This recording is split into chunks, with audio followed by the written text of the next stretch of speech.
Zikomo kwambiri mwachitomampha. Zikomo kwambiri. Zikomo kwambiri. Olemekezeka president tikupitirira ndi program. Tikunena kuti ndi tsiku la umodzi kuti pambali poti palatonga, palatumbuka, palachewa, pano palasena, palayawo. Koma nkhani yayikulu yomwe yatibweretsa pano ndi umodzi wathu. Ndiye pano tikupitirira awo anali magule amene analipo gawo limenelo ndipo tsopano tikupita mu gawo la zoyankhula ndipo pano amene ati yankhule ndi Dr. Elias Chakwera amene ali wapampando wa Center for Multi-Party Democracy kuyimirira zipani zonse mdziko muno. Tiyankhuleni. Zikomo kwambiri.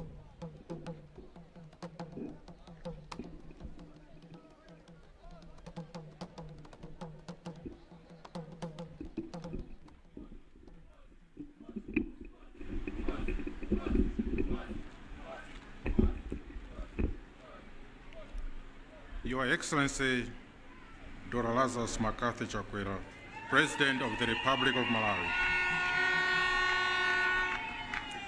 Your Excellency, Madam Monica Chakwera, First Lady of the Republic of Malawi.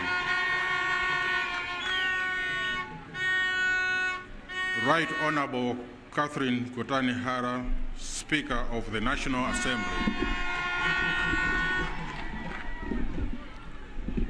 Honorable Chomanika, Deputy Minister of Local Government, Unity and Culture, and all Cabinet Ministers and Deputy Ministers present here. MP Bishop Mary Nkosi, Chairperson of the Malawi Peace and Unity Commission, distinguished ladies and gentlemen, and let me ride on all protocols observed.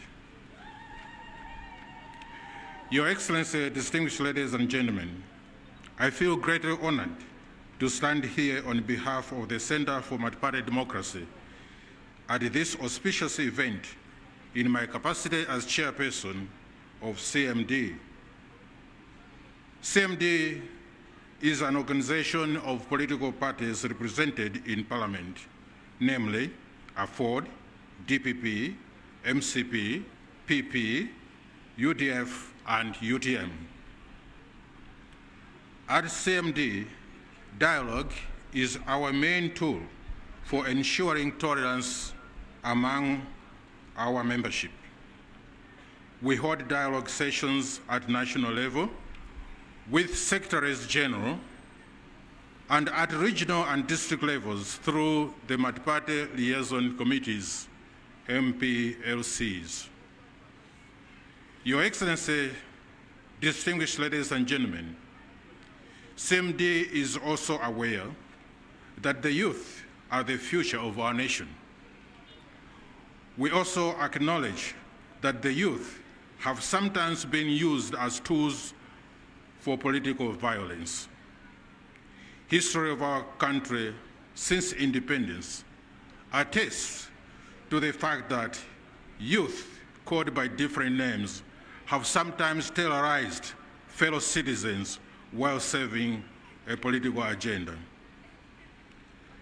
It is for this reason that CMD, in its programming, has incorporated the youth as a special target. Just last week, we held a successful cross-party national youth camp in Mponela, where the youth from across the country came together to understand the multi-party political system in Malawi.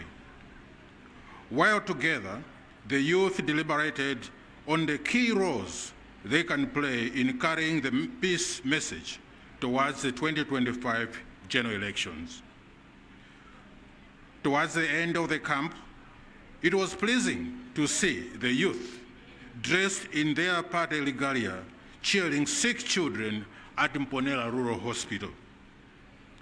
As CMD, we wish to inspire our youth to realize the essence of political affiliation, that the essence of political affiliation is to provide options for service of Malawians. This becomes the ultimate goal of multi-party politics. In the past months, CMD has also held youth campaigns in all 28 districts of Malawi to emphasize peaceful coexistence among citizens of different political affiliations.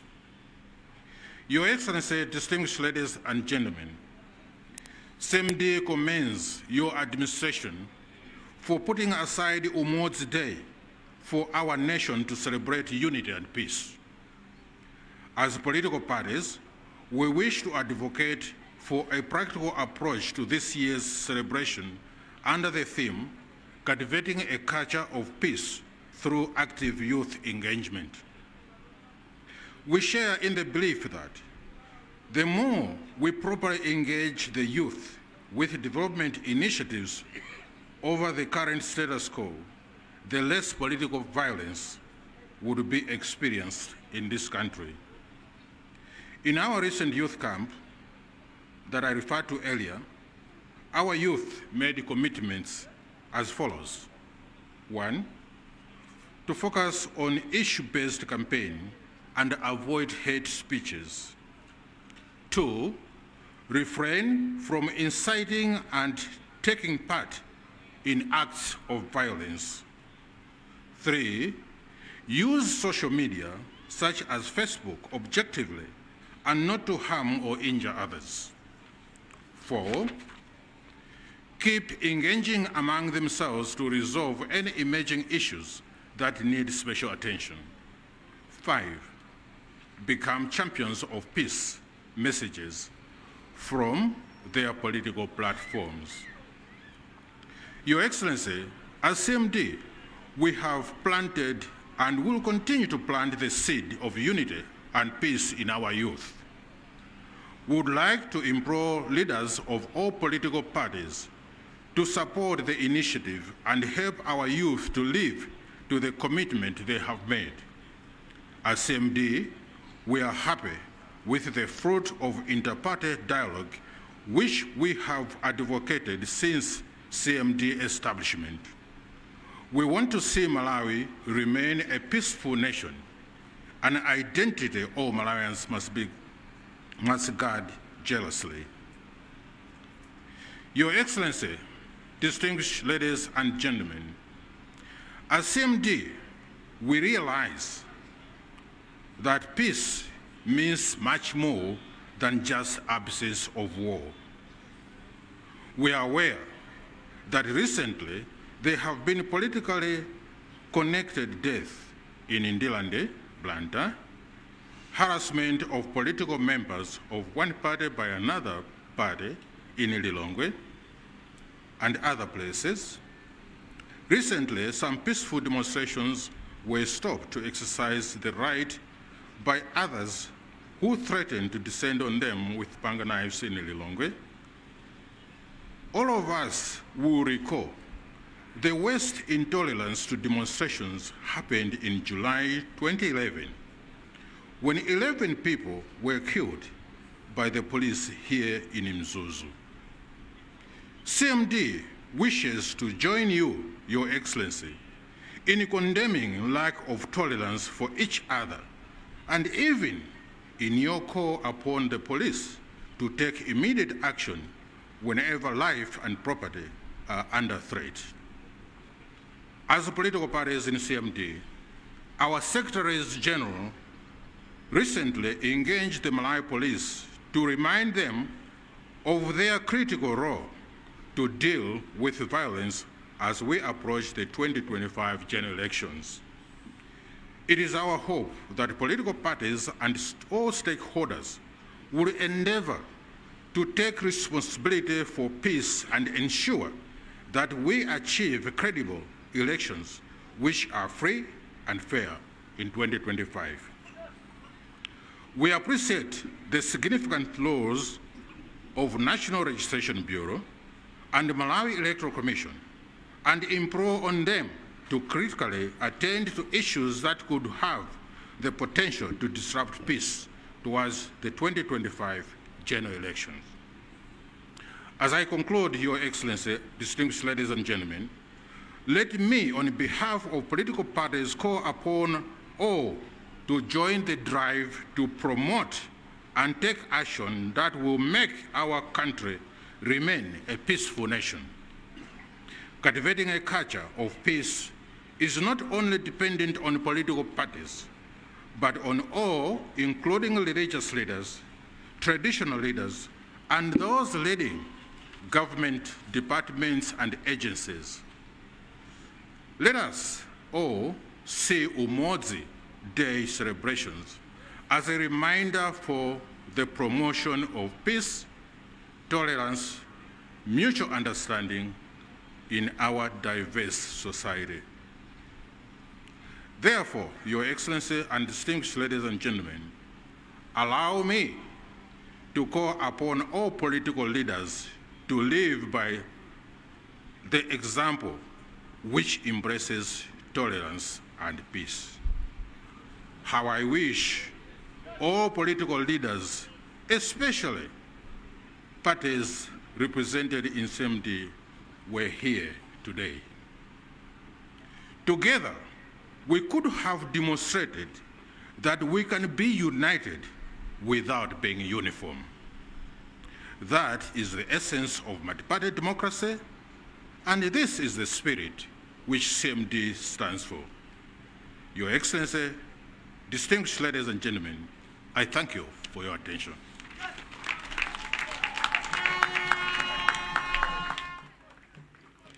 Tathokoza zikomo kwambiri. Amenewo ndi amene akuyimirira zipani zonse zomwe zili ndi owayimirira ku nyumba ya malamulo, ndipo iwowa ndi Dr. Elias Chakwera amene ali wapampando wa Center for Multi-Party Democracy. Takuthokozani kwambiri pamene mwatsindika kwambiri zakufunika kogwiritsa ntchito achinyamata moyenera pokhala chida chachitukuko osati ziwawa. Mukulimbikitsa kwanu mukufotokozanso kuti achinyamata akhale chida chachitukuko chifukwa iwowa okhala kuti alipo ambiri mdziko muno tagwiritse ntchito moyeneranso powapatsa ntchito zosiyanasiyana zomwe iwo atha kumachita posafuna kuti azichita zinthu zina zomwe zitha kubwezeretsanso ntchito za umodzi komanso mtendere mdziko muno.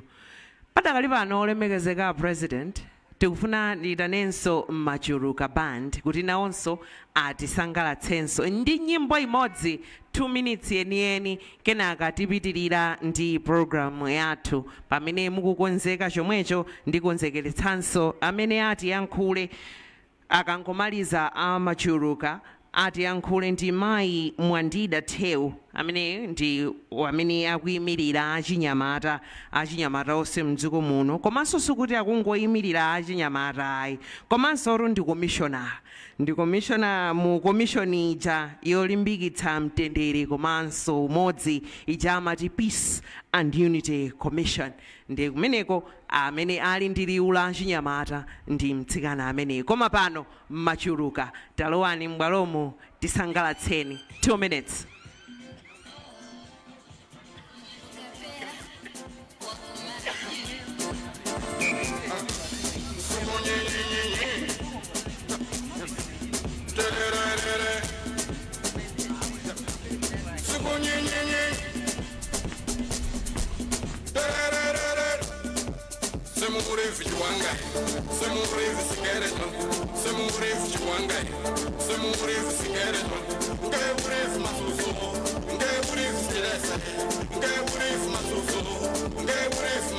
Life is too short, let me dance. Life is too short now, let's celebrate. Life is too short, let me dance. Life is too short now, let's celebrate. At the end it's winning, at the end it's sayada, but the hands were da, but the hands were mine. Abakuga moto, but the hands were Abatua fufu, but the hands were Atere muka, Atsukunyisa, but the hands were Atieni Trine, Atieni Sayada, but the hands were mine.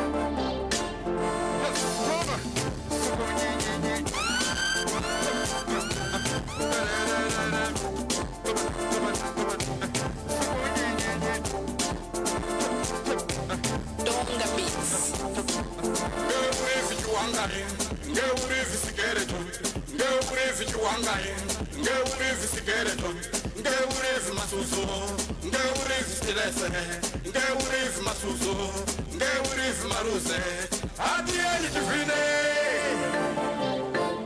Atieni Tisayada, Badaz Rada, Badaz Rama, Abafuga Moto, Badaz, Abatua Fufu, Badaz, Atitere Muka, Alisubunisa, mthungululuzo manjamo amachuruka manjamo kutisangalatsa zikomo kwambiri takuthokozani zikomo kwambiri takuthokozani zikomo kwambiri tikunyadira ndithu kuti pambali pa mitundu yosiyanasiyana magule osiyanasiyana tonse ndi Amalawi kutekolo mukamachoka pano kuti akakufunsani kuti inu ndi ndani nenani kuti ine ndi Malawi basi nkhaniso yatha ndine Malawi basi ndathokoza zikomo kwambiri olemekezeka president mene ndanenera tsopano ndikufuna ndiyitane Miss Mwandida Tewu amene ndi youth representative on National Action Plan komanso one of the commissioners for Peace and Unity Commission. She is also representing the youth constituency on the commission. Thank you very much, Your Excellency.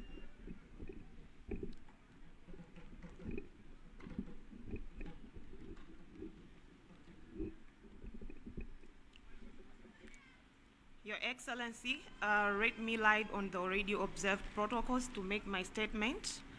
Once again, my name is Mwandida Tewu. I'm the Commissioner for Malawi Peace and Unity Commission. But today, I'm also representing young people across Malawi to make a statement on the Nation Action Plan on Youth, Peace and Security. Your Excellency, I feel greatly honored for this opportunity to deliver a statement on the Nation Plan of Action NAP on Youth, Peace and Security on this occasion of the 2024 Umodzi Day celebration here at Katoto Freedom Park in Mzuzu. My statement is being laid to provide a background to the development of the document that Your Excellency will be requested to launch today. To mark the beginning of a new era, where as young people in peace and security, we have taken a bold step to recognize the law of youth in peace and security. My document, it represents a commitment by all of us to promote the youth as ambassadors of peace and refrain them from using them as agents of violence. Your Excellency, the United Nations Security Council resolution, which is called UNCSR 2250, was adopted by the United Nations Security Council on 15th December 2015. Malawi, as a member state of the United Nations, is party to this particular resolution. The resolution provides priority actions to member states to implement under 5 pillars. Number 1 pillar is participation, then we have protection, prevention, partnership, disengagement, and reintegration in order to promote and enhance the law of youth in peace and security. Your Excellency, by developing this NAP, Malawi has joined a handful UN member states that have taken this initiative to domesticate the UNCSR 2250, including Finland, Philippines, Nigeria, but also Democratic Republic of Congo. This plays a critical role in mobilizing the largest demographic category of this population to take action and active role in the development and implementation of interventions aimed at safeguarding the peace and security of their respective nations.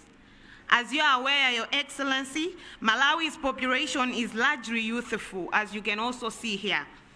Over 60% of its population comprise of young people, and these young people face a lot of challenges that limit their participation in conflict prevention and resolution mechanisms and push them into being agents of violence. This NAP has been developed based on a thorough analysis of such challenges and has proposed actions to address them in order to turn our young people into agents of peace. Your Excellency, the key challenges that have been identified as limiting the participation of young people in conflict prevention and resolution mechanisms and drive them into violent behavior include the following. Number one, social, economic, and political exclusion, including high levels of unemployment and underemployment. 2, radicalization of political party youth wings. 3, increasing rural-urban migration of unemployed young people. 4, raising cases of domestic and sexual violence. 5, limited opportunities for youth participation in mechanisms for prevention and resolution of conflicts. Number 7, the absence of integrative institutions as a breeding ground for factionalism. And the last one, Your Excellency, threat of young people involvement in violent extremisms. Your Excellency, this constitutes drivers of violence among the youth of this country, and they should be the target for interventions to turn them into agents of peace. This NAP, therefore, proposed priority interventions to address these challenges grouped into 9 strategic outcomes. And these are outcome number 1, decision making. Make sure that the young people are in decision making. Capacity building. We need to capacitate young people so that they should take part when it comes to issues of peace and security. Then conflict prevention and resolution. Number 4 outcome is protection of youth rights and well-being. Outcome number 5, gender equality. And outcome number 6, youth-led peace-building initiatives. If we are talking about young people, there is nothing without young people. So we have to make sure that the peace-building initiatives involves us, young people. Outcome number 7, partnerships and collaboration. Then we have outcome number 8, research, monitoring, and evaluation. Your Excellency, we need to invest in research so that everything that we do is evidence-based. And the number 9 outcome is policy advocacy and implementation. Your Excellency, I would like to urge all duty bearers, including state and non-state actors, as well as development partners, to take the implementation of the NAP seriously. It is the duty of all of us to support the implementation of the youth, peace, and security agenda that Malawi is party to, alongside other United Nations member states. Your Excellency, before I wind up my speech, allow me to address the hot topic of the 2025 general elections in relation to how we are engaging young people as we prepare for the 2025 elections. Already, we have seen instances of political violence, where political parties continue to employ their youth wings as agents of violence. Your Excellency, at what point are we going to break from the violence that is happening out there? Your Excellency, I would like to implore upon all political parties to stop the misuse of their youth wings and start utilizing the young people therein to promote peaceful coexistence within their political parties and with other political parties. As this should come to stop with immediate effect, young people should not be used as agents of violence. We are here as peace builders. Time has come for us to see political party youth leaders taking part in dialogue aimed at resolving disputes, whether inter-party or intra-party. We cannot resolve violence with violence. Lastly, I would like to extend my gratitude to UNFPA and UNDP for providing technical and financial support in development of this NAP. Many thanks should also go to the multi-agency task team that worked tirelessly to ensure that we have the NAP developed, validated, and launched today. This task team comprises of representatives from the Ministry of Local Government, Unity and Culture, UNDP, Ministry of Gender, Community Development and Social Welfare, and Ministry of Youth and Sports. Above all, I would like to express my sincere gratitude to you, Your Excellency, for accepting to launch this NAP and allowing me to make a statement on the NAP today. This signifies your commitment to promoting a youth-centric development agenda in Malawi. I thank you, Your Excellency. May God bless you. May God bless Malawi.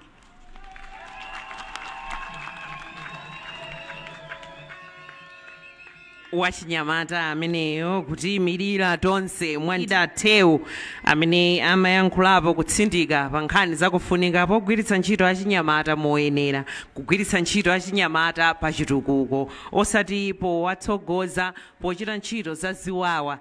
Wonena kuti zimenezo nzomwe zatichedwetsanso ngati dziko kuti nthawi yathu yambiri tikukokana pogwiritsa ntchito achinyamata omwe chiwerengero chawo ndi chachikulu kwambirinso. Ndenzovuta kuti utho kukonza bwanji chifukwa chaka kunena kuti padakali pano kupita chitsogolo bwanji chiwerengero chambiri chimenechi, chiwerengero chachikulu chimenechi tichigwiritse ntchito moyenera pa ntchito zachitukuko. Tathokoza zikomo kwambiri potiyimirira ndithu Mayi Mwandida Tewu kugawo la achinyamata. Olemekezeka President, tsopano tikupitanso mgawo lina la zoyankhula ndipo padakali pano ndikufuna ndiyitane Themba la Mathemba Paramount Chief Chikula Maembe amene akuyimirira mafumu wonse mdziko muno kuti nawonso atiyankhule kuti kodi kugawo la mafumu iwowa agwira gawo liti ndi liti pofuna kulimbikitsa umodzi, mtendere komanso chilungamo ngati dziko. Zikomo kwambiri a President.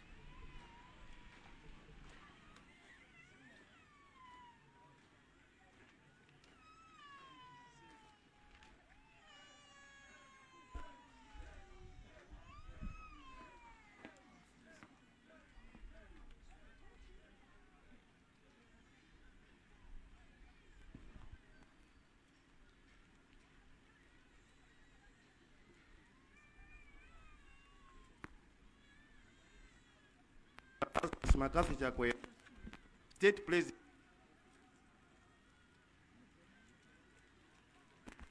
Madam Chakwera, First Lady of the Republic of Malawi,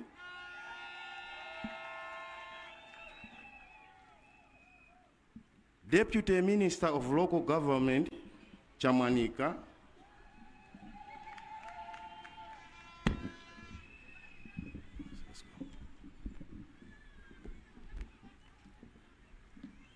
Minister of Local Government, Unity and Culture, and all ministers and deputy ministers here present.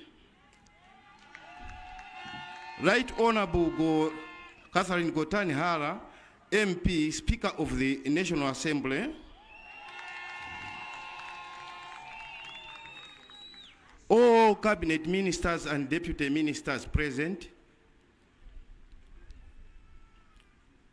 Commissioner Bishop Mary Nkosi and all commissioners of the Malawi Peace and Unity Commission, Paramount Chiefs and all traditional leaders present, Monsignor Patrick Tawale, Chairperson of Public Affairs, Committee and all representatives of other faith groups here present. Honorable Dr. Elias Chakwera, MP, Chairperson of the Center for Multi-Party Democracy. Secretary Generals of all political parties here, representatives of the private sector here present, representatives of civil society organizations here present, members of the press, distinguished and ladies and gentlemen. On behalf of all traditional leaders in Malawi, I would like to thank you, Your Excellency, and your government for inviting traditional leaders to be part of the commemoration of Umodzi Day.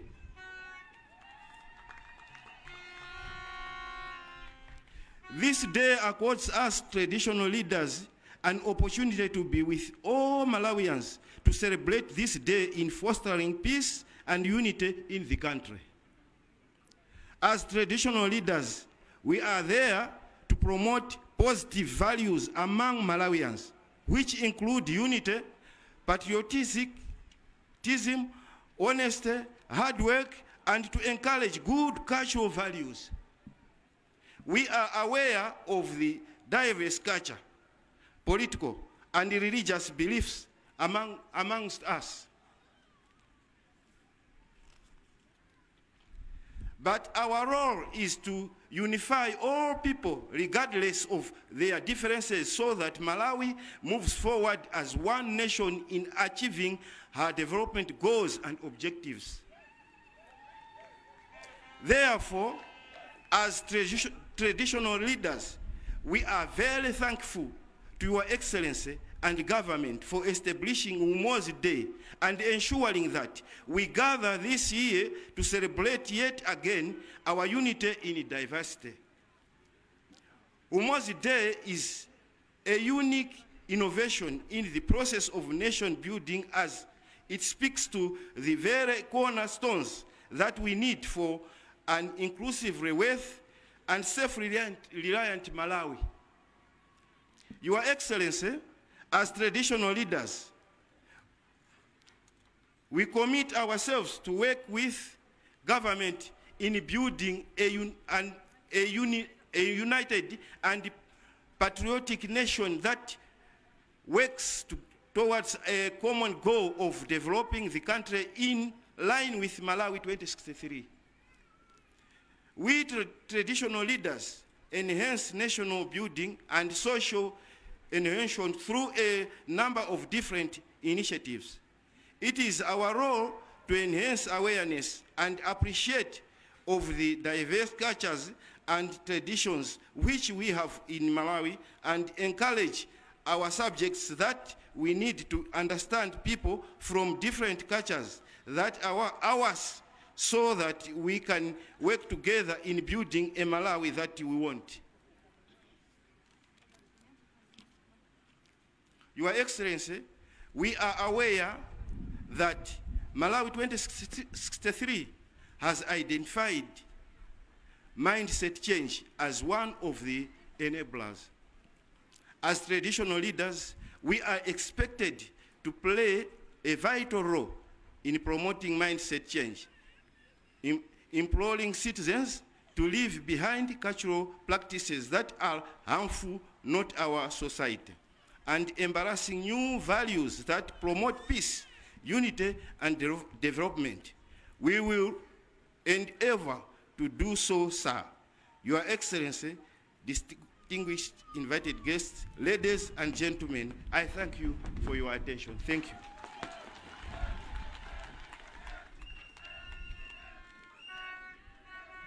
Zikomo kwambiri kumeneko kunali kuyankhula kwa Themba la Mathemba Paramount Chief Chikula Maembe the 13th kuyimirira mafumu onse magogo onse ponena kuti iwowa okhala kuti ndi amene ali ainu ake amene amakhalanso ndi anthu achipembedzowa ali pansi pawo kandi azikhalidwe ali pansi pawonso kati ukamba nkhani za andale ali pansi pawonso kutanthauza kuti ali ndi ntchitonso yayikulu ngati mafumu kubweretsa anthu pamodzi kuti amvane chimodzi mu umodzi komanso mu mtendere chifukwa dziko sizingatheke kukhala lotukuka ngati anthu tikungogawanikana chifukwa ndi kuti ena abwera ndi chitukuko ena abwera kudzachisakaza ndi kuti sizingatheke tizingokhala pamodzimodzi pomwepo palibe chimene tingachite kupita chitsogolo ndi awo anali mawu oyimirira mafumu onse kuti iwo ali ndi ntchito yayikulu yolimbikitsa umodzi. Olemekezeka president tikulowanso kuteko mgawo la zosangalatsa pali magule apa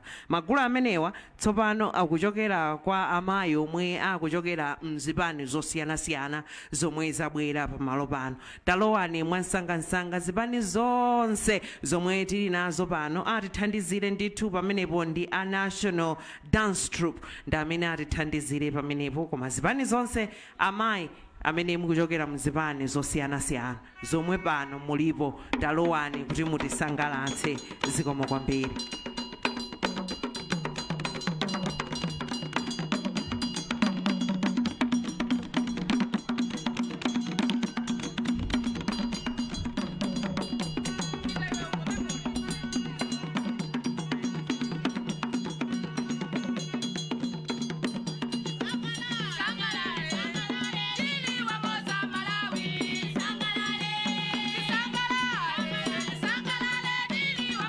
Malawi.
zikomo amayi zikomo kwambiri nthungululu zawo m'manja mwawo pamene akutuluka zikomo kwambiri nunso mwapambana zikomo kwambiri takuthokozani zikomo kwambiri ndi umodzi wathu kusiyana zipani zandale koma titha kukhala limodzi nkumavina limodzi nkumasangalala polimbikitsa umodzi wathu chifukwa tili ndi Malawi mmodzi okuti timange zikomo kwambiri m'manja mwawo pamene akutuluka zikomo kwambiri ehe zikomo kwambiri tathokoza zikomo kwambiri olemekezeka president tsopano padakali pano pakubwera zoyankhula zimenezi atiyankhule ndi Honorable Dr. Owen Chomanika amene ali wachiwiri kwa nduna yoona za maboma ang'ono umodzi komanso chikhalidwe akatiyankhula iwowa ndi amenenso achite chaulemu kukudzutsani olemekezeka president kuti inunso mutiyankhule komanso kulonja imeneko kukhazikitsa ndithu National Action Plan imene kutchedwa ndithu kuti 2250 zikomo kwambiri olemekezeka a president a dziko lino la Malawi Dr. Lazarus Makathe Chakwera olemekezeka a first lady a dziko lino la Malawi Madam Monica Chakwera ulemu upitenso kwa inu a speaker a nyumba ya malamulo Madam Catherine Gotani Hara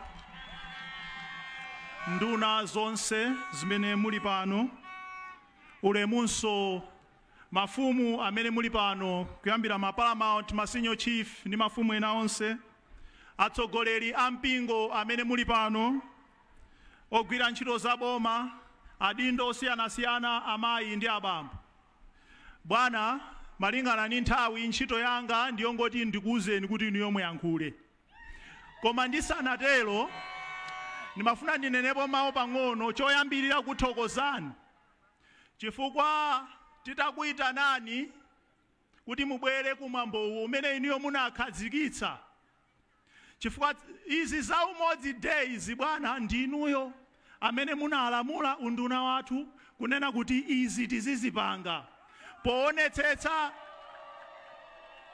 kuti tifikire kuonetsetsa kuti dziko lino la Malawi amalawi akukhala mogwirizana koma choyambirira bwana ndimafuna nene kuti dziko linolo la Malawi aliyense anapita ku skulu ndi amene akumapita ku skulu m'mapurayimalemu anthu ana akumayimba nyimbo nkumanena kuti mulungu udalitsani Malawi mulungu udalitsani Malawi munsunge mumtendere nyimbo imeneyi bwana palibe pamene pamanenedwa kuti mulungu udalitsani chipani chakuti mulungu udalitsani mtundu wakuti mulungu udalitsani gulu lakuti palibe koma tiukhazika mtima chifukwa amene anayikiza izizi ndinuyo ngati president wa dziko lino ndipo dziko linolo kwa inu amene muli pano komanso amene akuonera ndimafuna nene kuti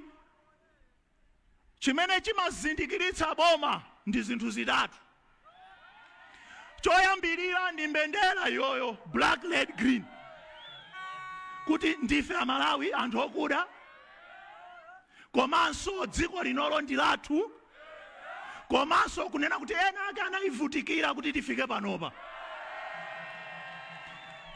chizindikiro china cha dziko linolo chimene chichi chimakhala ndiniyo bwana ndi ichi chili apachi chimanenedwa kuti mchizungu chimene chamanena kuti coat of arms ndipo chizindikiro cha president ndi chimene chichi chinalembedwa mawu mchizungu kuti unity and freedom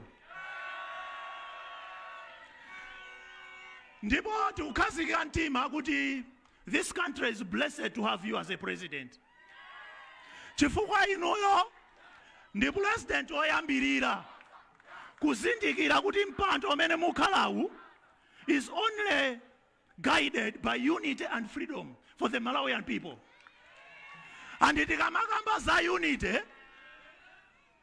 tikukambanso kunena kuti freedom ikhalepo kutanthauza kuti amalawi akufunikira umodzi ngati pakufunikira kuti pakhale ufulu. Olemekezeka president, masomphenya amene tikuyenda ndinuyo pa utsogoleri wanu. Tikuyang'ana 2063 kuti Malawi akhale otukuka. Ndipo nthambi imodzi chitukuko bwana chimatheka ngati pali mtendere. Chitukuko chimatheka ngati pali umodzi.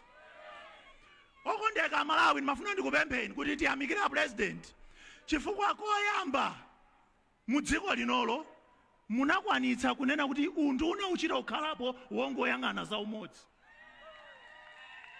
Komanso kufikira lero bwana ndinu yoyamba kupanga komishoni yoyang'anira kuti kuzikhala mtendere ndi umodzi. Chifukwa chakuti pali kuzindikira kuti ngati dziko tipite patsogolo kudzera pa utsogoleri wanu tikufunika umodzi ndi mtendere. Ndipo tsiku ilili bwana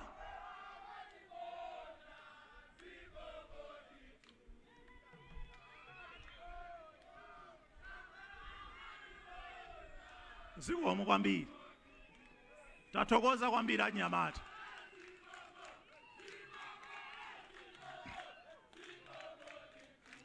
Zikomo kwambiri bwana. Oyimbawa akunena kuti inu mmatikonda. Mwina simmamvetsa bwinobwino. Akuti inu mmatikonda. I want to tell Malawians kunena kuti president amene amakukonda inu ndi achakwera. Nchifukwa chake lero tabwera ndi tsiku ilili loti umodzi. Umodzi utsiku ilili sitinangobwera just to celebrate. Bwana tabwera pano to reflect also. Kuti tilingalire kuti aliyense ali pano ndi aliyense amene ali m'makomo mwawo achitapo chani poonetsetsa kuti umodzi dziko lino upita patsogolo. Chifukwa dziko linolo bwana pamene mukugwira ntchito kutitsogolera kuti chitukuko chipite patsogolo madera osiyanasiyana, dziko linonso ili ndi anthu ena amene sakondana nayo. This country is facing some counter-revolutionaries. Bwana alipo ena amene akudana ndi dziko linolo, enawo ali pakati pa thupa. Enawo ndi Amalawi amene akumakondwa, akumapeza mpata, akumamva bwino ndi kusagwirizana kwa Amalawi. Koma ndimafuna ndinene kunena kuti tikuthokozeni bwana chifukwa mwayika tsiku ilili to bridge the gaps of segregation zimene zimabwera chifukwa pali ena anzeru, ena ndi ampingo, ena atsogoleri amatha kumatiuza, amatha kumauza anthu kuti kuteroko inuyo mtundu wanu ndi wabwino kuposa aja, zomwe zizolakwika kwambiri. Alipo ena amene amakwanitsa nkumanena kuti akuteroko chigawo chanuchi ndi chobeba kwambiri kuposa ichichi, zomwe inu bwana simufuna. Ndiyabwera pano kuti tikondwerere kuti Malawiyu ndi mmodzi. Ndipo tayitana inuyo bwana chifukwa ndi cholinga chanu kuti pamene mukutukula dziko lino Malawiyu akhale mmodzi. Ndiye kwa lero thimu yathu kuteko takumana pano chimene chikutitsogoza mchizungu tumanena kuti cultivating a culture of peace through active youth participation. Kuonanso kuti tipange chikhalidwe cha mtendere poonetsetsa kuti achinyamata akutenga nawo mbali. Bwana izizi zabwera chifukwa choti achinyamata ndi ofunikira ku dziko linolo. Ndipo achinyamata ali pa mtima pano. Timayenda ukoko munaona achinyamata ena anationetsa za malimidwe. Pamene achinyamata ena akuona kuti angagwiritse ntchito kusabweretsa mtendere, kubweretsa mapokoso ndi kusagwirizana, bwana kudzera m'maudindo ndi maunduna osiyanasiyana chakukomerani kuti anyamata need to be empowered.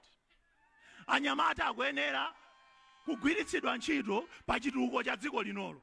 Atenge mbali kuzamalimidwe, atenge mbali kuzaumoyo, atenge mbali kuzamaphunziro, atenge mbali m'maulamuliro nchifukwa ake nafe tili pano. Tikuthokozeni kwambiri.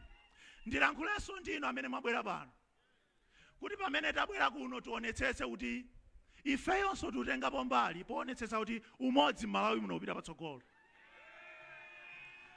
Ndipo bwana takuyitanani inuyo chifukwa cha kudzipereka kwanu ku peace and unity of Malawians. Nchifukwa inu simusankha. Lelolo taonera magule from all corners of this republic. Lelolo taona zinthu zochitika from all corners of this country. Inu yonga ni mtsogoleri wa dziko lino chinakukomerani kuti muzakhale nafe limodzi pamene tikukondwerera umodzi wathu ngati Amalawi. Ndikutikumbutsanso kunena kuti tikuyenera ngati chitukuko tufuna chitwe patsogolo. Anthu apanga bwanji chitukuko ngati sali ogwirizana? Anthu akhalira bwanji limodzi pa mtendere ngati sali ogwirizana, ngati sali ololerana? Tikuthokozeni kwambiri bwana chifukwa pakati pathu pali ena amene ananenapo kuti chikhalidwe ichi si chabwino koma chabwino ndichi. Gule uyu si wabwino koma wabwino ndiuyu. Chipembedzo ichi si chabwino koma chabwino ndichi. Koma tikumva bwino ndipo tikuthokozeni chifukwa inuyo pa mtima panu mukuonetsetsa kuti chikhalidwe chilichonse mukuchivomereza. Mtundu uliwonse mukuvomereza. Anthu aliwonse mukuvomereza. Chipembedzo chilichonse mukuchivomereza. Ambuye azudalitsani komanso Ambuye adalitse dziko linolo. Mawu anga otsiriza bwana nimafuna ndiuze anthu ali pano koma ndisanatene kuti pano panso bwana mupanga mchizungu amati National Action Plan. Mutithandiza imeneyo chifukwa imeneyinso ndi ndondomeko yoonetsetsa kuti achinyamata mtendere ndi chitetezo zonse tikuzionera ni maso ofanana kuti chitukuko cha dziko lino chitipite patsogolo. Olemekezeka Amalawi nonse, dziko lino ndi la mwayi. Mwayi wathu ndionera kuti tidakalibe ndi kuthekera kuti tikhoza kumakhala pamodzi. Zinthu mpata tili naobe okuti tikhoza kukonza Malawi watsopano motsogozedwa ndi President Dr. Lazarus Makafe Chakwera. Koma Malawi watsopano amene sangatheke ngati sitili pamodzi. Malawi watsopano amene sangatheke ngati ena akudzimva kuti iwowo ndiye obeba kwambiri kuposa ena. Ngati ena angamadzimve kuti iwowo ndiye ofunikira kwambiri kuposa ena. Bwana, with these remarks, to all Malawians who are here and listening also to us, I want to invite you, sir, to speak to your people. Ladies and gentlemen, the President of the Republic of Malawi. Thank you very much.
kwambiri mkale mwakhala padzuwa zikomo ndithu.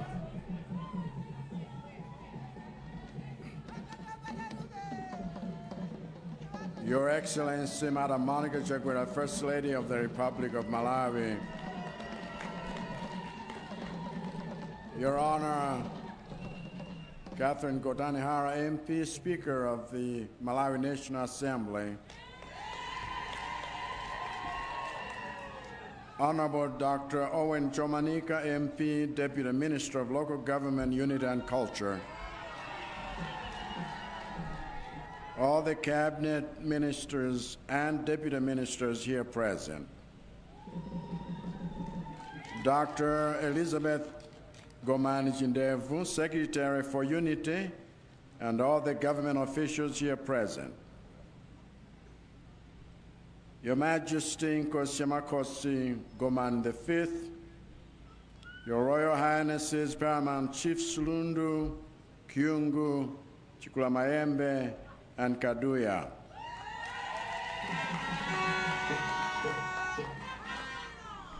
All the traditional leaders here present. Honorable Dr. Elias Chakwera, Chairperson of the Center for Multi-Party Democracy, representing all the political parties. Reverend Father Dr. Mark Mkandawire, representatives of the Public Affairs Committee. Bishop Mary Nkosi, Chairperson, and all the commissioners of the Peace and Unity Commission. Chairpersons of all cultural heritages and all the cultural groups here present, leaders of all political parties here present,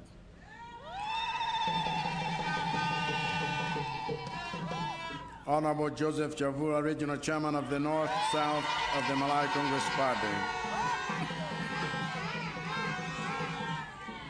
Honorable Benex Mwamlima, Member of Parliament from Zuzu City constituency, and all the members of Parliament here present. Councillor Monica Simwaka, Deputy Mayor of the City of Mzuzu, and all the councillors here present. Reverend Wisdom Wale, the officiating clergy, and all the religious leaders here present. Distinguished invited guests, fellow Malawians, Ama Indiaba.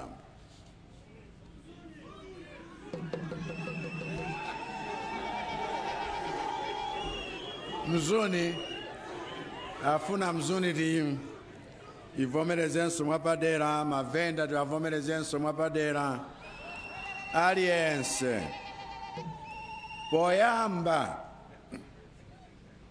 nkuthokozeni pobwera kuchokera maboma onse amdziko muno pozindikira kufunika kwa umodzi wathu ngati Amalawi.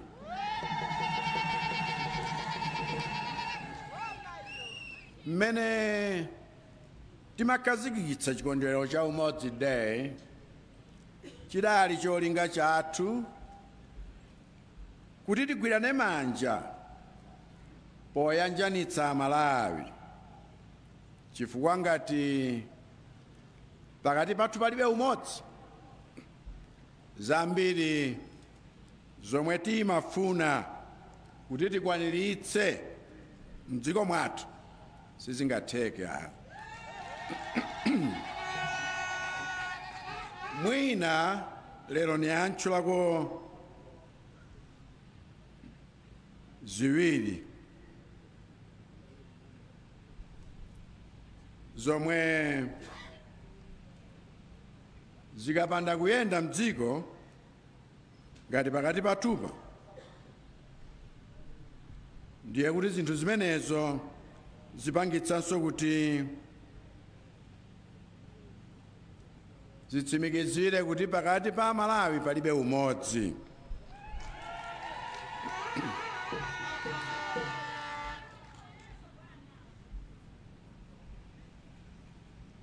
Zinthu zimene sizimayenda mdziko ngati pakati pa anthu okhala mdzikomo palibe umodzi, simumpezapo mtendere.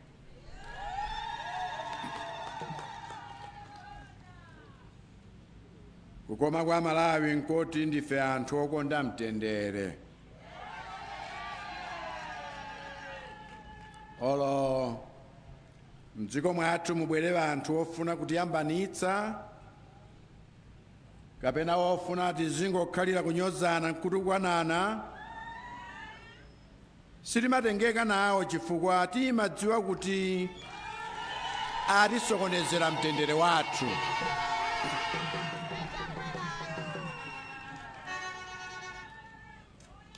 Koma sikuti mtendere oti maufuna popanda zifukwa atu ani. Amalawi timafuna kusunga bata ni mtendere chifukwa timadziwa kuti tonse ndife pachibale. Ndipo kuti tiyambe za nkhondo kuno tipezeka kuti tiupwetekana abale tokha.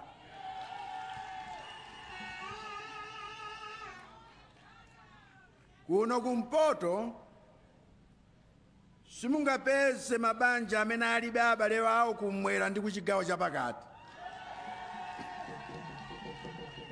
Kumwera konso simungapeze Amalawi amene alibe achibale mchigawo chapakati ngakhalenso kuno kumpoto.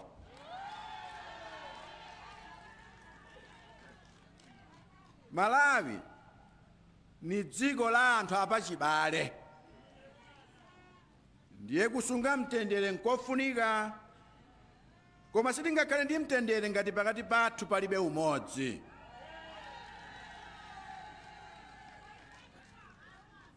Ndiye ngati tikufuna ulimbikitsa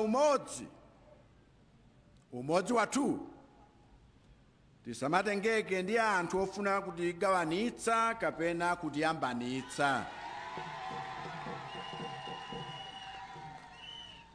Kaya amene afuna kutiyambanitsa ndi andale, kaya ndi mafumu, kaya ndi amademo, kaya ndi alendo akunja, tisawatengere chifukwa amenewo sadziwa kuti tonse ku Malawi kuno ndife pachibale.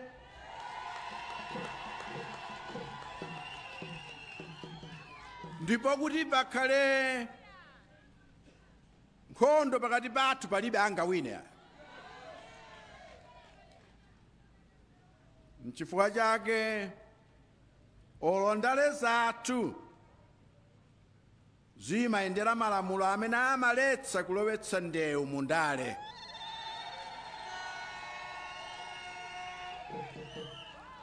Olo tikunena pano anthu amene anasankhidwa kukhala aphungu a nyumba ya malamulo kuchokera maboma wonse a Malawi muno ali pamodzi ku nyumba ya malamulo kugwira ntchito limodzi kuti akonze bajeti yotukulira dziko lonse. Chifukwa ngakhale ali andale azipani zosiyanasiyana akudziwa kuti wonse mpachibale ndipo ayenera kusunga mtendere kuti asawononge ubale wathu.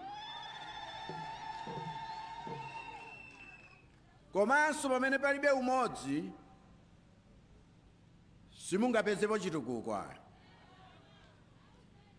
Cholinga cha ntchito za chitukuko ndi kukonza zomwe sizili zokwanira mdziko muno kapena zimene zili zolakwika mdziko muno.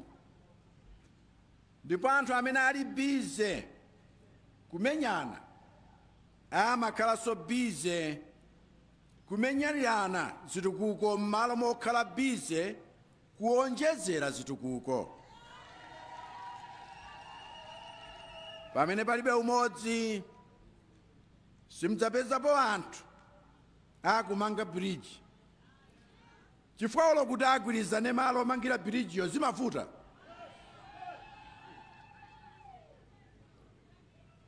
Simudzapeza anthu akumanga chipatala chifukwa m'malo mogwirizana kuti athane ndi matenda amene ali m'mudzimo amakhala bize kunenerana ufiti kuti matendawo abweretsa m'mudzimo ndani athane naye.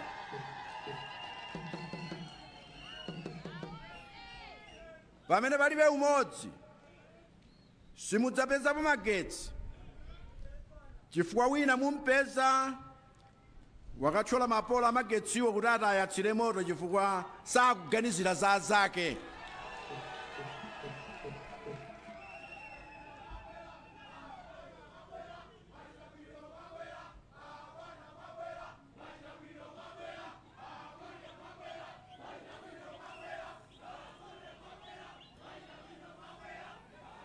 Inenso nakondwa kuti nabwera. Ndiye zitukuko zosiyanasiyana m'dziko muno sizingatheke ngati ife sitilimbikitsa umodzi. Ndipo ni pempho langa kuti anthu amene amadzitenga kuti ndi masiyeso oyankhulira Amalawi azikhala bize kuyankhula za chitukuko, chifukwa chimene akufunitsitsa Amalawi mukuti mukuwayankhulirawo nchitukuko. Ndiye mukabva kuti ukuyala njanje, inu muzipita konko ukuyang'anira chitukuko chimenecho chiyenda bwanji. Mukabva kuti ulima msewu wa makono, inu muzipita komweko ndi atola nkhani kuti muwayankhulira Amalawi pa zomwe akufuna zitachitika mchitukuko chimenecho. Pano ife aboma tili mkati mogawa chimanga kwa Amalawi okwanira 5.7 million amene chimanga chawo chinawonongeka ndi ng'amba. Ndipo ntchito yogawa chimanga chimenechi ni ntchito yotukula miyoyo ya Amalawi. Koma m'dziko muno masiyeso mwangoti du ngati kuti simukhudzidwa ndi kayendetsedwe ka ntchito imeneyi.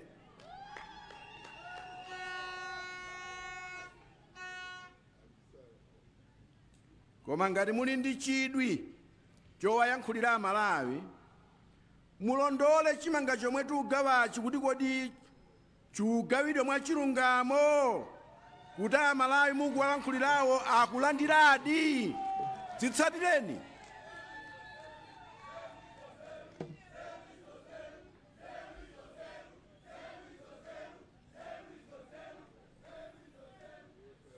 Zimenezi ndiye zitukuko zimene tikuyenera kupangapo phokoso, osati phokoso lizikula pa nkhani zosatukula dziko kapena pa nkhani zosangalatsa anthu ochepa amene atituma.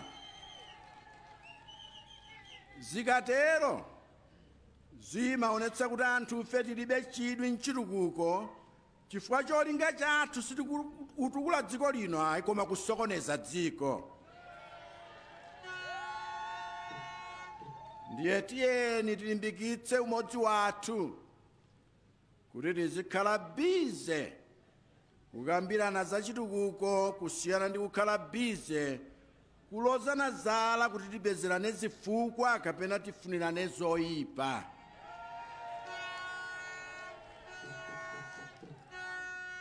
Ndipo ndakondwera kuti chaka chino tikulimbikitsa umodzi pakati pa achinyamata.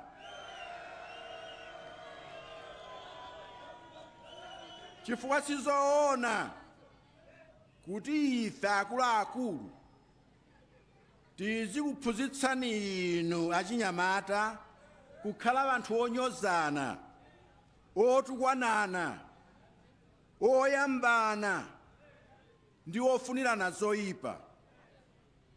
Ifeyo tikuyenera kukupatsani mpata woyanjana kuti nanu mtengeko gawo pa ntchito yotukula dziko lanu.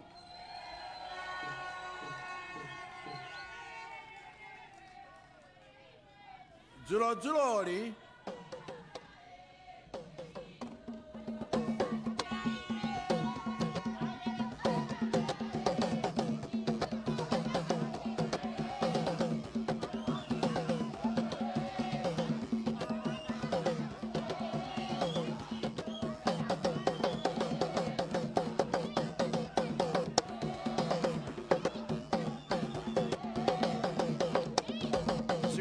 kwambiri.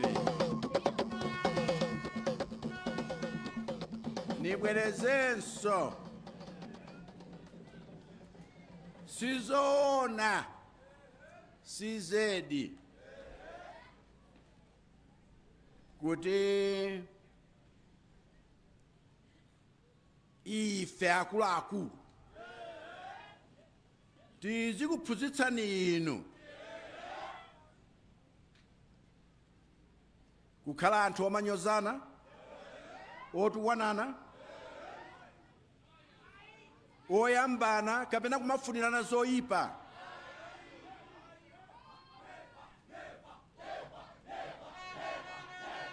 Never.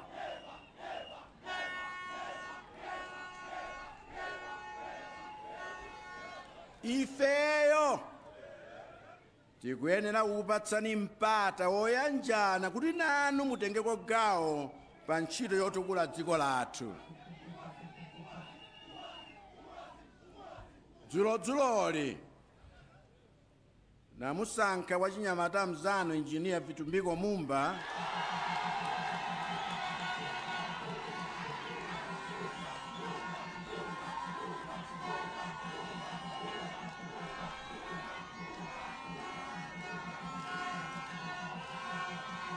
kukhala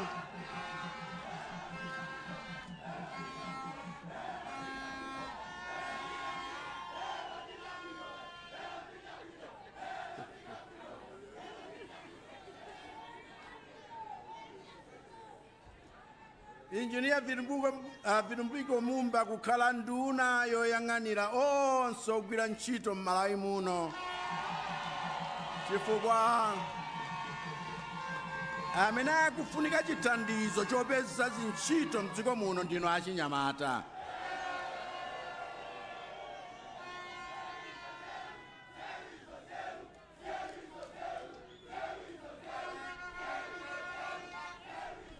Ndiye sikuti muziona ngati inu ndino atsogoleri amawa yayi. Dziko lino nanu ni lanu ndipo ndi nthawi yanu kutenga nawo gawo pa ntchito yotsogolera zipani, makampani, maunduna aboma ndi mapolojekiti osiyanasiyana.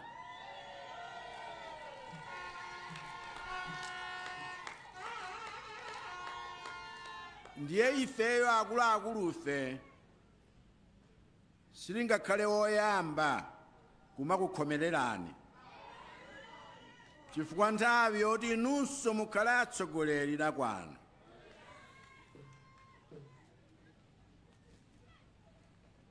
Tikungotsala kuti tizikupatsani mpata chifukwa tikamakamba za umodzi timakhala tikukambanso za umodzi wa ife akuluakulu ndi inu achinyamata.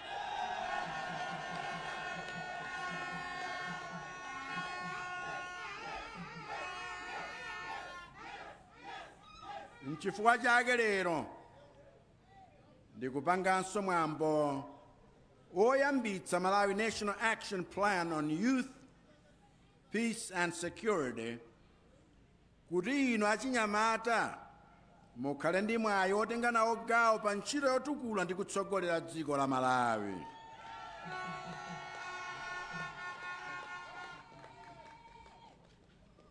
I must therefore thank our development partners for the support they have rendered to help us complete this national action plan in readiness for its launch today.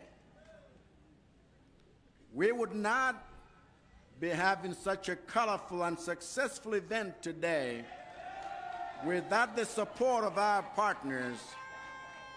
And so thank you all most kindly for making an investment in Malawi's unity for purposes of fostering peace and development. God bless you all, and God bless Malawi.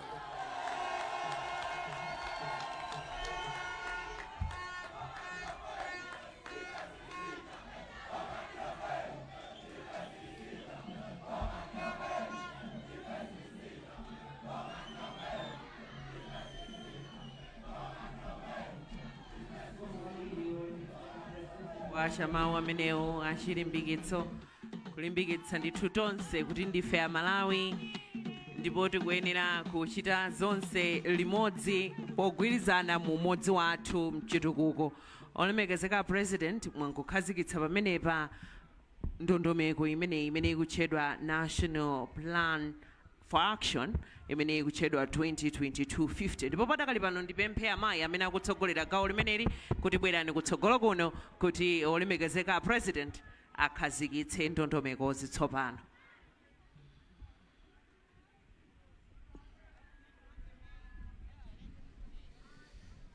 Tamvatu President wa dziko lino Dr. Lazarus Chakwera kulankhula pa mwambo uno wa Umodzi Day kuno kumzuzu pa Katoto Freedom Park pamene pachitika zosiyanasiyana zokhudza tsiku limeneli la Umodzi Day. Ndi tsiku lalikulu kwambiri mwambo umenewu wakhala uchitika zaka zitatu tsopano unayamba mu 2022 kulilongwe mongoyerekeza chabe kenako chaka chathachi unachitikanso kulilongwe ndipo kuchokera kuyambirirako ndemanga za wanthu kapena feedback imene inaperekedwa inali yokuti mwambo upitirire ndipo ndofunika kwambiri ndipo tsiku limeneli linakhazikitsidwa ndithu malamulo a dziko lino kuti mwambo umene uzichitika chaka ndi chaka ndipo tsiku limene linakhazikitsidwa ndi lachinayi loyamba la mwezi wa Disemba kumano chaka chino tsiku linasintha pang'ono kamba ka zochitika zina mdziko muno ndipo lero tinamukomera President wa dziko lino kuti mwambo umene uchitike kuno ku Mzuzu ndipo atafika President pamalo pano panachitikatu zinthu zosiyanasiyana. President anayendera ma pavilions malo amene anakhazikitsidwa malo osiyanasiyana kumene amaonetsa zinthu zimene zikupangidwa madera osiyanasiyana zakudya komanso zimene zimaonetsa kuti dziko lathu lino limakhulupirira zinthu ziti. Choncho anayendera kumeneko kunali mapavilion ambiri kwambiri kuposa 10 amene anayendera ndipo kenako tinamva mapemphero kuchokera kwa atsogoleri a mipingo yosiyanasiyana amene anapempherera mtendere komanso umodzi mdziko muno. Tinamva mapemphero kuchokera kwa Reverend Masona Tembo amene ndi a moderator a Nkhoma Synod Church of Central Africa Presbyterian CCP komanso Sheikh Jafar Kawinga interim vice chairperson wa Kadiria Muslim Association of Malawi komanso Raskush Nimrod National High Priest Rastafarian Church naonso na pemphera malo amenewa komanso kumapeto kwake tinazamva pemphero limene linachokera kwa bambo Malifa Cheketa amene ndi a Baha'i Faith Assembly naonso anapemphera. Kuchoka ku nkhani ya mapemphero kenako panachitikanso zoonetsa zosiyanasiyana masewero osiyanasiyana komanso magule amene anaperekedwa kuchokera kwa magulu osiyanasiyana zachikhalidwe kuyimirira dziko lonse lino la Malawi. Tinamva gule komanso kuonera gule kuchokera ku Mchinji Ngoni Heritage kuchokera ku Mchinji uko mchigawo cha pakati komanso chiwanja cha Ayawo naonso anaonetsa gule wawo pabwalo pomwepa komanso kuchokera ku Karonga Chitipa Heritage Association naonso anaonetsa zimene amachita kakondwa kwawo komanso zinthu zimene zimaonetsa kuti iwowa ndi anthu akukaronga komanso kuchitipa makamaka kubungwe limene la Karonga Chitipa Heritage Association. Komanso panali zochitika zina kuchokera ku mabungwe ena osiyanasiyana monga Maseko Ngoni komanso mkumano wa Asena na Mang'anja komanso Achewa Heritage Foundation nawo analiso pompano komanso anationetsa kwa zimene amachita madera mwawo. Cholinga nchofuna kuonetsa kuti dziko la Malawi ndi limodzi, ndipo ngakhale timasiyana mapemphero ndi zina mwambo osiyanasiyana, komabe anthufe ndi amodzi, zakudya ndi zina anthufe ndi amodzi. Mwambo ukuchitika pano ndi olusa nkhunda zoyera zimene zikuulutsidwa pano kuonesa umodzi komanso mtendere, ndipo zauluka mmwamba mukupita ndithu madera osiyanasiyana, zina zikulowera kumpoto uku, zina kumawa, zina mbali inayi sonyiza kuti zamasulidwa, ndipo zina tikuzionanso zili chapo mpano yangouluka pamwamba kapadenga pophe nkumaonereranso mwambo kuti mwambo ukuyenda bwanji. Posachedwa apa nyimbo ya fuko lathu, Malawi National Anthem.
Nyimbo ya mtundu wathu imeneyo kumaliza zochitika zonse zomwe zimachitika pano pa Katoto Freedom Park kwa tsiku limeneli la Umodzi Day, tsiku lolimbikitsa mtendere komanso umodzi kuti Amalawi tizikhalirana limodzi.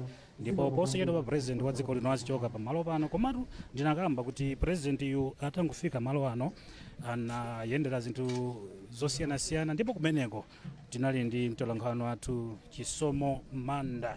A president akufika pano Chisomo, panachitika zodani? Izo ngwambiriro nzangapita ndizoonadi a president atafika pa malo pano anayenderatu ma pavilions osiyanasiyana kumeneku mitundu yosiyanasiyana muno mwathu Malawi imaonetsatu katundu osiyanasiyana zimene amachita zakudya, kodi amakhala bwanji kumakukaku ndetu kunalito mitundu yosiyanasiyana tukambatu azathu achiyawo, alomwe, atumbuka, komanso amang'anja, mitundu yosiyanasiyana inali kumeneku ndithu kuonetsa zinthu zosiyanasiyana zimenetu zimachitika kumidzi tikabwerera, kuonetsetsanso kutito zimenezi ndi zimenetu zimatibweretsa pamodzi ngati ife Amalawi timadziwika ndi zakudya, zovala, zinthu ngati zimenezo zonsezo ndi zimenetu zimatipanga kukhala ife Amalawi. China chimene chinandisangalatsa nzangapita ndi chakutito mtsogolo dziko lino kumeneku ambiri amayankhula mu ziyankhulo zawo zosiyanasiyana koma kumeneku mtsogolo dziko lino amatha kumaponya mafunso ndithu mu ziyankhulo zosiyanasiyanazo kumachita kudabwa kuti ndi mmenetu zimafunikira atu ngati ife Amalawi ndithu kuti iyayi timati diversity, cultural diversity, kuti iyayi ndife Amalawi ukuyenera kutsata ndithu zosiyanasiyana kuti kodi kumwera amadya chani amavina magulu zikuonesa kuti president yo ndi Malawi ndipo akudzitsata bwino kuti dera lakuti kuli chilankhulo chakuti dera lakuti kuli chilankhulo chakuti mmene ukunenerapo zona pita ndipo zinali zopatsa chidwi ndithu kupatulapo anzanga pita kunali sotu zinthu monga azathu aulimi mukudziwa dziko lino timadalira sotu ulimi nde azathu anali pamenepo ndithu kuonetsetsanso kuti aonetse ntchito zosiyanasiyana zimenetu akugwira makamaka ku ulimi posachedwa apa tingonena kuti chaka chatha mtsogolo dziko lino anakhazikitsa linga irrigation scheme kumene kuto ndi kunkhatabe kumene kuku chachikulu ndithu kuli ulimi uja wa somba zimenetu lero achinyamata ndithu anabweretsa ndithu kuti adzionere okha mtsogolo la dziko lino kuti iyayi ntchito ija munakhazikitsa ija yagwira nsewu zayamba kutheka kulinga kumene kuto kumboma la nkhatabe kupatulapo kumene kupatula ulimi anafotokoza achinyamata kumeneko kuti akulima mbewu zosiyana zimenetu ndithu zapangitsa kuti mawanja awo achinyamata ndithu apite patsogolo chifukwa pakali pano ambiri ndithu akololapo kudzeratu mu mamega farms loto la dziko lino minda ikuluikulu zikutheka kunkhatabe tadzionera tokha pamenetu ndithu pa mapavilions kunabweranso achinyamata amenewa kuchokera kulinga kunkhatabe. Zina mwa zakudya zimene unaona ku mapavilion amenewa zimene zimatidziwitsa ndithu kuti ndife Amalawi kuchokera magawo osiyanasiyana so unaona zakudya ngati ziti? Ndibwere makamaka kunkhatabe uku ndinadzaona kuti chigawu usakondere kwanu ita ndinaona chigawu chimenechi ndi chinangwa ena amachitcha makaka ndithu ndi chakudya chimene chimatipatsa mphamvu. Ndinaonanso azathu kuchokera ku Karonga panali zakudya ngati mpunga komanso nyama imenetu ndithu amayimikisa ndi nthochi chakudya cha mphamvu kwambiri chimene choti umaonabe ndithu ukalowera mitundu yakumeneko anthu ake matupi ake omasuka atu ngati iwe pita ndithu kuti mumadyaso kumeneku kodi komabe iyayi zosangalatsa kuti Amalawi ndithu tili ndi zakudya zosiyanasiyana ndithu nsomba zikuluzikulu batala pa heritage ya ndauko batala komanso zimilamba zikulu somba zake ndi zimenetu zinaonetsa kuti ndithu Amalawi tikuchilimikanso ku lima kapena kuchita ulimi mu madera osiyanasiyana kupatulapo ita mwina kungofotokozanso kuti taona magulu osiyanasiyana pano zinali zapamwamba kuti magulu ochokera m'madera osiyanasiyana kuchokera kumwera chigawo chapakati komanso kuno kumpoto taona magulu osiyanasiyana zimene ndithu zinali zonyadiritsa. Naona anthu akuno kuchita chidwi ndi magulu ena amene anachokera m'madera ena sanaoneko ena chibadwireni tinaona gulu ochokera kwa azathu achiyawo tonse ndiwe kuti gulu ameneyo akuvina bwanji gulu waluso ndithu zosangalatsa mwambo osangalatsa ndi tinaonanso kumapetopeto kuti anaulutsa pano nkhunda zambiri zinali za white zoyera mwambo umene utandauzanji tisoma zimenetu tabwerera mtsiku la lero ndi umodzi komanso kuonetsetsa kuti tikukhala mwabata ndi mtendere chimenechi ndi ngati simbo kuonetsetsa kuti chitsanzo kupereka ndithu kuti pamene tikupita ku chitsogolo chifukwa lero tagwirizana ngati dziko kuti pamene tikupita kutsogolo komanso tikudziwa nzanga kubwerera zisankho tinaona umayankhula poyamba kuti masiku apitawa apo ndi apo zimenezi kuchokera apa kuulutsa konkhunda kuja zimene zikutanthauza kuti iyayi ngati Amalawi tikuyenera kukhalirana pamodzi tikuyenera kukhala anthu ololerana komanso tikuyenera kuyika maso athu chitsogolo chifukwa chonsechi tikubwerera pano ndi chitukuko sizingapite patsogolo mmene amayankhulira mtsogolo dziko lino sitingapite patsogolo ngati dziko lino tipitirira kumakokana koma tonse tikhale pamodzi nkumayang'ana chitsogolo kodi dziko lino litukuka motani nzangapita. Ndipo pachimache tupa msonkhano umene zochitika zimenezi president wa dziko lino wakhazikisanso chimene kuti National Action Plan NAP 2050 imene kwambiri ikukamba tu mmene dziko lino liyendere makamaka ligwiritse ntchito achinyamata pa nkhani zachitukuko komanso nkhani za mtendere ndi bata mu dziko muno. choncho panali zinthu zosiyanasiyana mmene wakambiranso mzanga Chisomo Manda amene tinali naye pompano ngati mtolankhani wathu. Pakali panotu president wa dziko lino ndi amene akutuluka pabwalo pano pang'ono galimoto zija zimene zimanyamula president wa dziko lino kutuluka m'bwalomu pang'ono pokhala kuti pali anthu ambiri choncho zimafunika kuyenda mosamala kuti kafikenso bwino kumaloko kumene akupita komanso kuti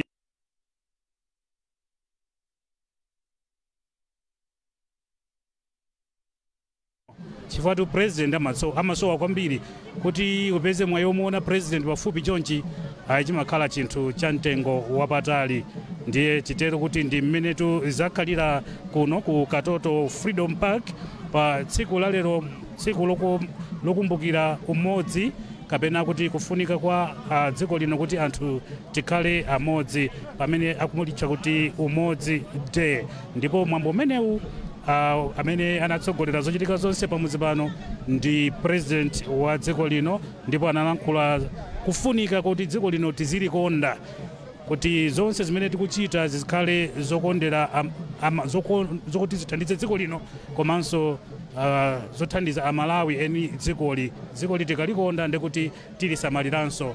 Ndi mmene zinalili kuno, ndipo apa tikuona kuti president uja magalimoto patsogolo aja ndi atuluka m'bwalomu, ndipo tikateretu ndiye kuti tifike pa mtsiriziro pa kuulutsa mawu komanso zithunzi kuchokera kuno ku Katoto Freedom Park mu mzinda wa Mzuzu.